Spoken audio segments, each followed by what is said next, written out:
Men will take offense to this, but I think women have been just so strong throughout centuries that the biggest risks that we take in life are actually not. I'm entering dangerous territory here when I say this. She didn't let reasoning go by her side to take a decision, and everyone in that hall was astonished.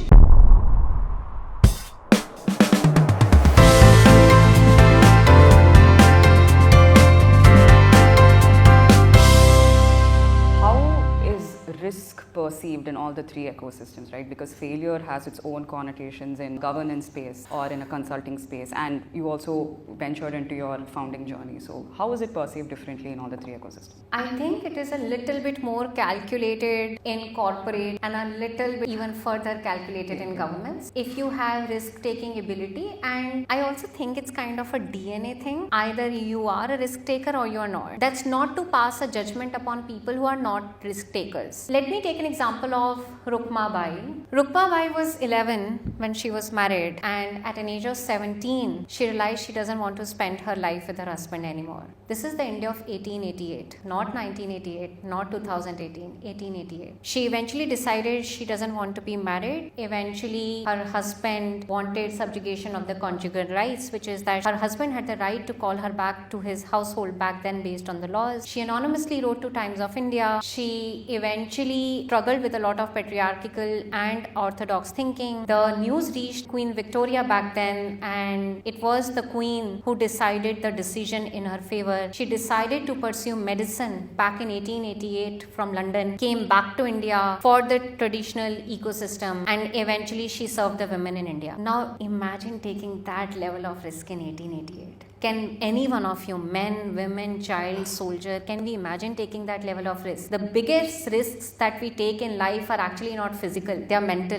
When you're fighting everyone, when you fight such battles, everything is at risk. Not just your life, but your reputation. She was threatened imprisonment as well. And a lot of women have been emancipated today because of Rukma Bai, and the provision of divorce was granted for women too, so that she can live a life based on her own rights and duties as well. I'll kind of once again go back to history. I'm a huge fan of history and kind of link it to Mahabharata. When Draupadi was brought after Yudhishthir and everyone was watching her, Draupadi questioned something which was not even her authority to question, because by that time she was given away. And she questioned Yudhishthir, what was your right to give me away when you had lost yourself? A woman who didn't have authority, a woman who was surrounded in patriarchy is there having moral reasoning. She didn't let reasoning go by her side to take a decision, and everyone in that hall was astonished, because it makes sense. How can you sell someone when you have lost your own self? I want to follow up on the first two questions. We've talked a lot about the risk-taking ability. But as a female, I have my own question. So there has been a lot of scientific research which says that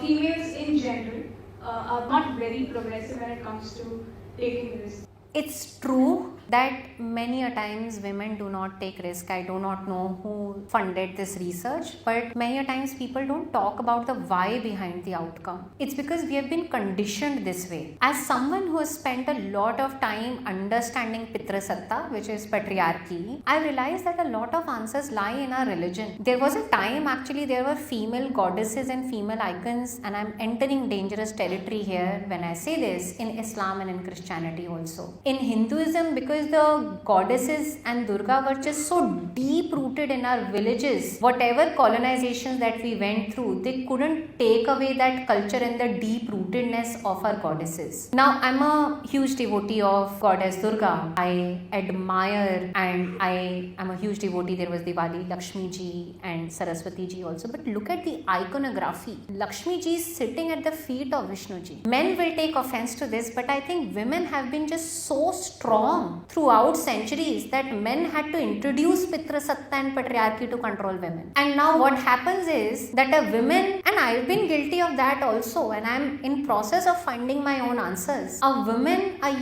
girl child will seek protection from her father, and then that role will be taken over by boyfriends, and then slowly husbands. And then when the bubble will burst in 40s or 50, then she will start seeking psychological protection from her son. Throughout this journey, She was just conditioned to seek psychological safety, and I'm purposefully and consciously choosing the word psychological safety because women today are at least financially free compared to the Rukmabai age of 1888 where there was no financial freedom as well. So when you talk of that research that women do not have that risk taking capability, there is centuries of conditioning that has happened.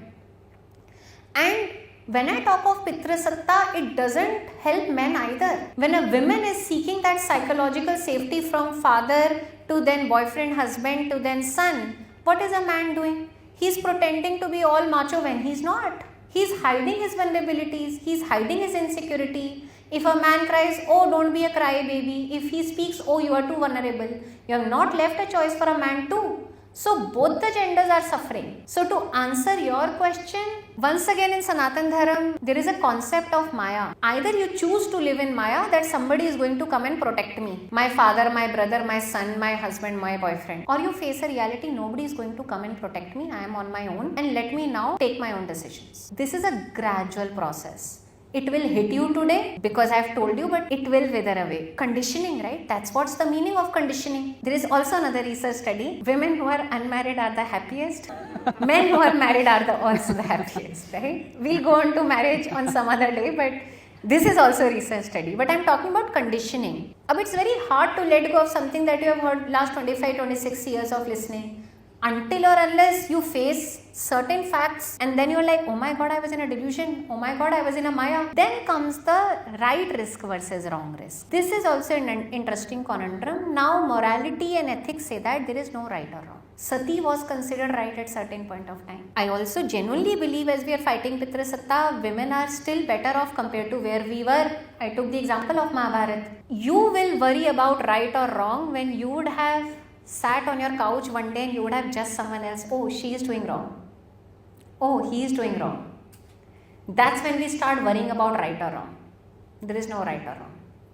You have your own right or wrong. And mind you, of course, there is something called as integrity. When I say there is no right or wrong, you can't go on consider a murder as right. Of course, a murderer can always justify his murder. That's how they live in this world. But integrity is that you practice something which you are preaching also. But I can't tell you what is a right risk versus wrong risk. Then I will give you a Gyani Baga answer that there is one global answer. There is no one global answer.